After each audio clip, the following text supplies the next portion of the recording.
Well, hey everybody, welcome back to, that's funny. Did you see that? I just turned this juice because I thought, oh, you guys can't see the label. And I turned it around and it's the same on both sides. Anyway, welcome back. It's another brew day here at the Northwest Small Batch Brewing HQ. And got a lot of stuff going on in front of me here. This is just a beer I'm drinking that has nothing to do with nothing. But I am making a cider today. It's time. Well, by the time it's ready, it'll be time. Today is Labor Day, September 1st. So that will give you some idea of how long it takes to go from this to the actual product that you'll see at the end. At any rate, I'll give you a few tips along the way and the way I do cider. I'll try to also let you know stuff that you don't have to do, but it's optional. You can if you want or not. So I am using juice to make my cider. You of course can, you can use fresh squeezed apples and stuff. I just don't have the time nor the equipment to do that.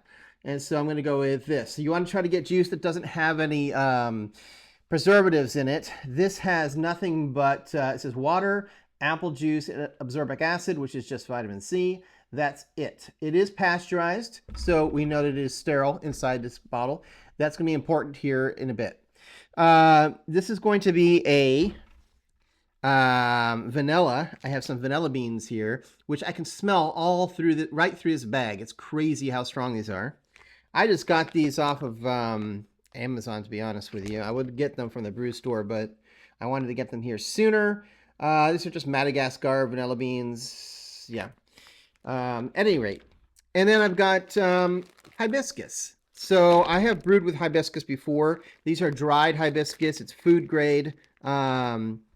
And what I will do is end up steeping some of the juice with this hibiscus to get the flavor and the color.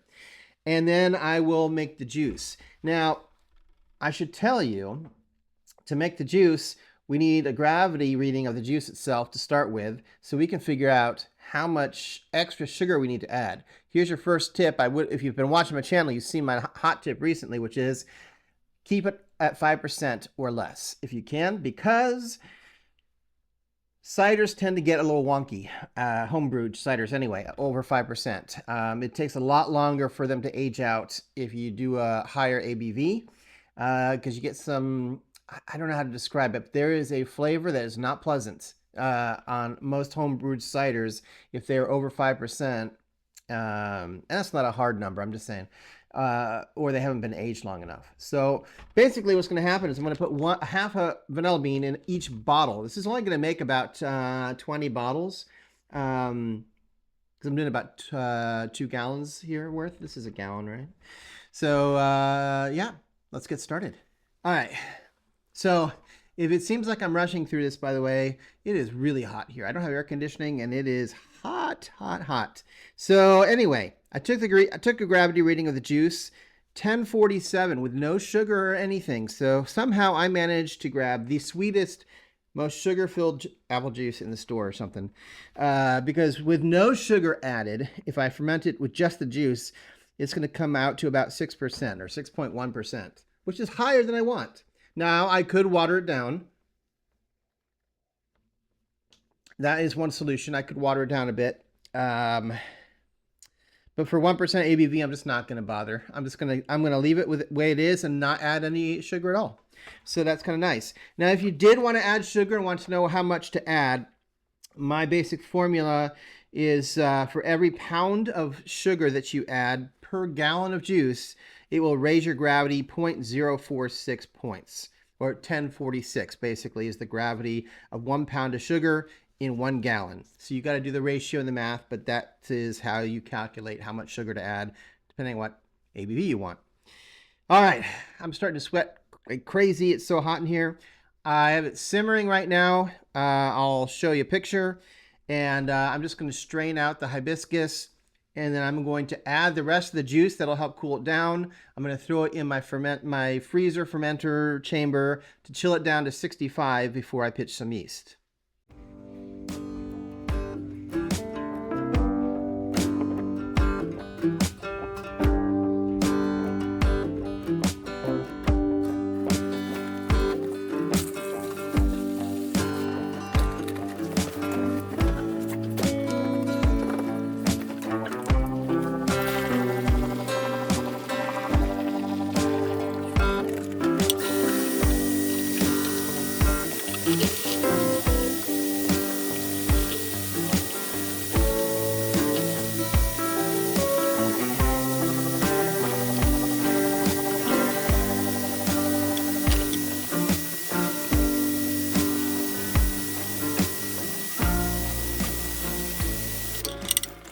Okay, so here's where I'm at. I did not film myself straining out the hibiscus from the juice because it was just kind of messy, and that stuff stains really bad. So you got to be really careful when you do it.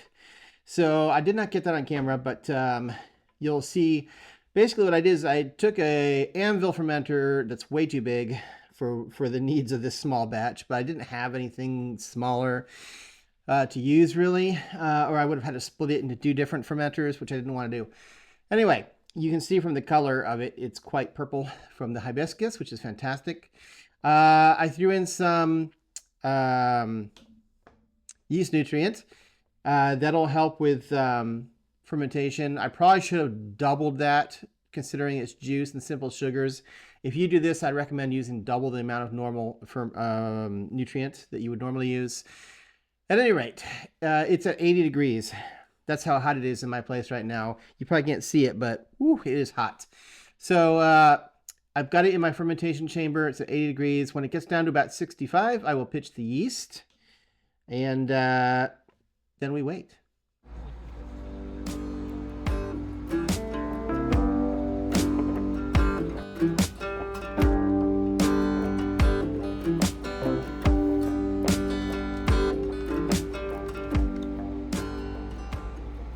Okay, so if I'm being honest, it's been a while since the cider's been sitting in the fermentation over a month, well over a month.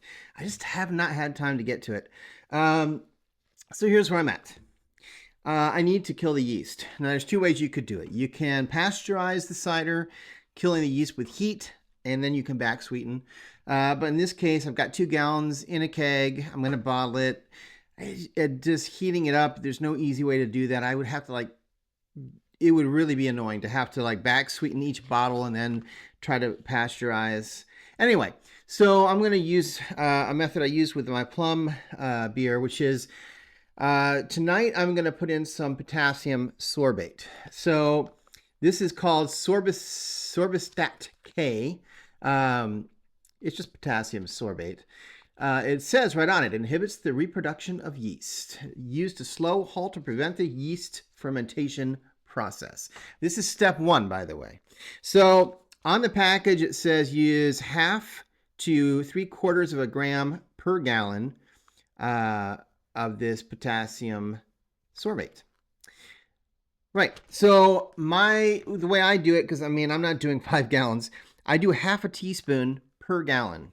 So I'll use a full teaspoon of this, because there's 2 gallons. And I will let it sit for 24 hours. This lets this sort of dissolve and matriculate. And then tomorrow, we'll put step 2 in. So I'll see you tomorrow, which will be in just a moment for you. Hey, everybody. It is the next day. As I said, for you, it was probably just a moment. But it is time for step 2 of getting the yeast deactivated, killed, whatever you want to call it. It is time for Campton. So Campton tablets, this is sodium metabisulfate. I think it comes in another form, something else metabisulfate. I don't think it matters which one you use.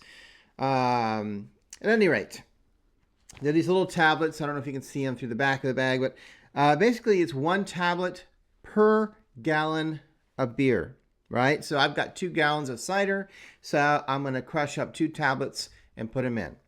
And then I give it another 24 hours. So tomorrow it'll be ready for a couple things.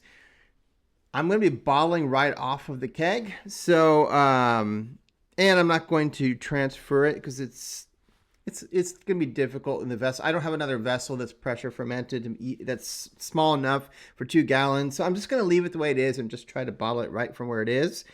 So I am going to add some gelatin to it. I will get to that in the next segment here, but basically I'm going to give it 24 hours with this. Then I'm going to do gelatin and immediately cold crash it and put it under CO2 so that in a week I can start bottling it. Okay, so here's where I'm at. The cider by now has been sitting there, and if the yeast hasn't halted by this time, it ain't gonna halt. So I'm gonna put gelatin in it because it is cider, and chances are it's going to be very difficult to clear it very well. Not that I'm too worried about having it be clear. What this is here that I'm about to make a mess with by the looks of it is apple juice concentrate. Now, not all countries have this. Boy, it's not playing nice with me here. Not all countries have this. But essentially, this is 12 ounces of apple juice that's been kind of boiled down. It's not a syrup, but it's basically, a lot of the water has been removed, essentially. And so, try my hands a little bit here. At any rate, normally, if you're just using water, I would use about 8 ounces of water. In this case, I'm back sweetening it with this concentrated apple juice, so I'm just going to use that instead. Why not? It's a little cold. Usually you want this room temperature. I did have this in the refrigerator. I'm trying to decide if I want to heat this up. I think I might. So what I'm going to do off camera here, I'm just going to heat this up just enough to get it up to about 70 degrees. Make sure it's room temperature. I'm going to put in a packet of unflavored gelatin and let it sit for like 15 minutes. That lets it just dissolve and go into the juice. And then I'm going to heat up this juice to 150 degrees Fahrenheit, which kind of activates and mixes up the gelatin. And I'm just going to pour it straight into the cider. That's it. And then I'm going to cold crash. I'll put the cider in the kegerator, hook it up to CO2, and just start carbing it at the same time. And then hopefully in a week, I'll have nice, clear, highly carbonated cider that I can go ahead and bottle up.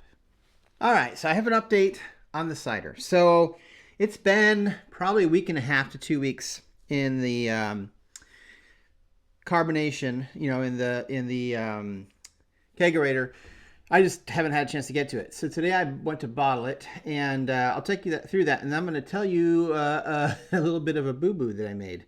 So I got all the bottles out, washed them already, sanitized them all. I pulled out about 20 bottles because there should be about that many for 2 gallons of product.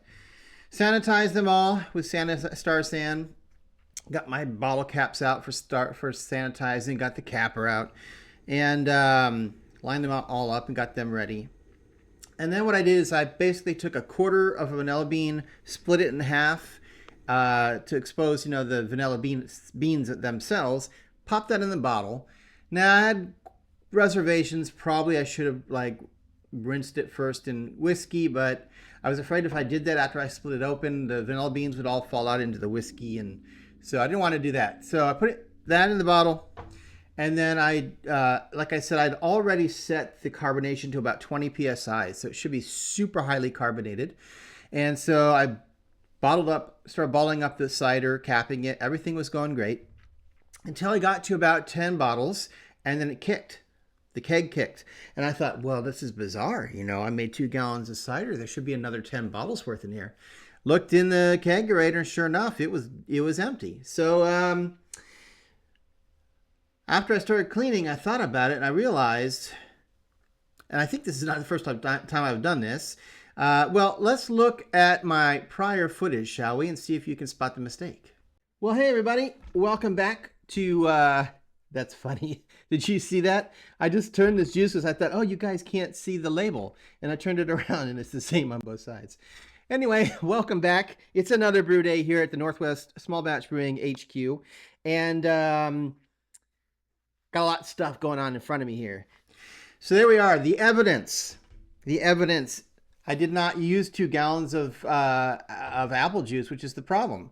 For some reason, I thought 64 ounces was a gallon, and I thought each of those was a 1 gallon container, when in fact I should have bought 4 of those, because they are only 64 ounces, and there's 128 ounces in a gallon, which is why we should be using metric system in this country, but I won't get into that. Just pointing out that basically I made 1 gallon of cider, not 2, which is a bummer, because now I only have 10 bottles.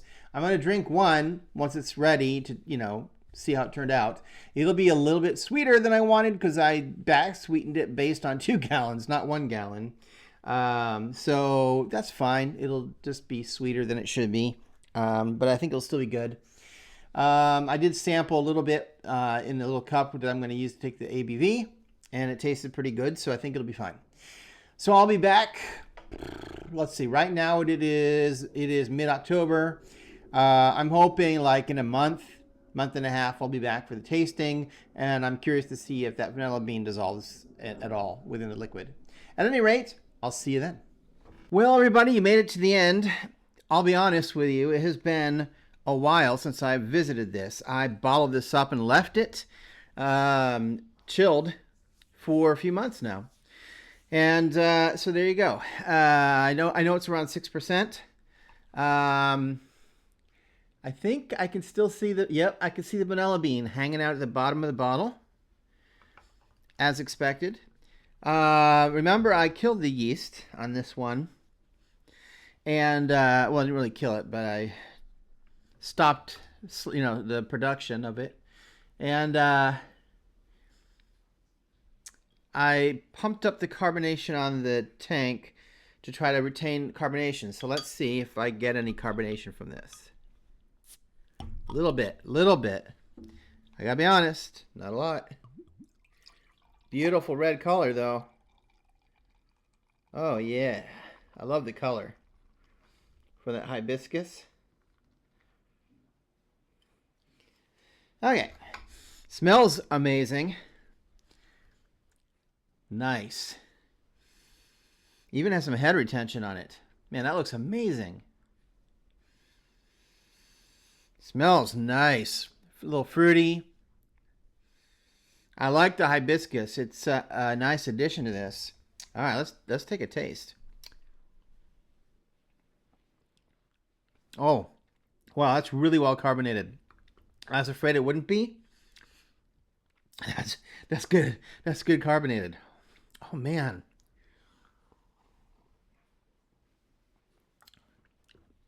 Oh man, that's good. Oh, wow, that is fantastic. You get the sort of faint berry flavor from the hibiscus. The vanilla absolutely comes through in this. It's definitely on the sweeter side for a cider. Tons of mouthfeel, coats the mouth. This is amazing.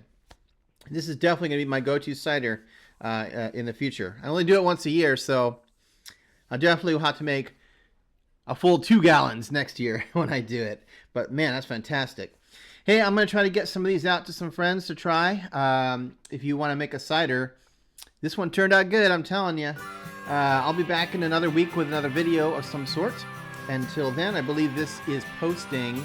If I got my editing done, today should be the day after Thanksgiving. So I hope you had a good Thanksgiving 2025. And on the way to Christmas. Cheers.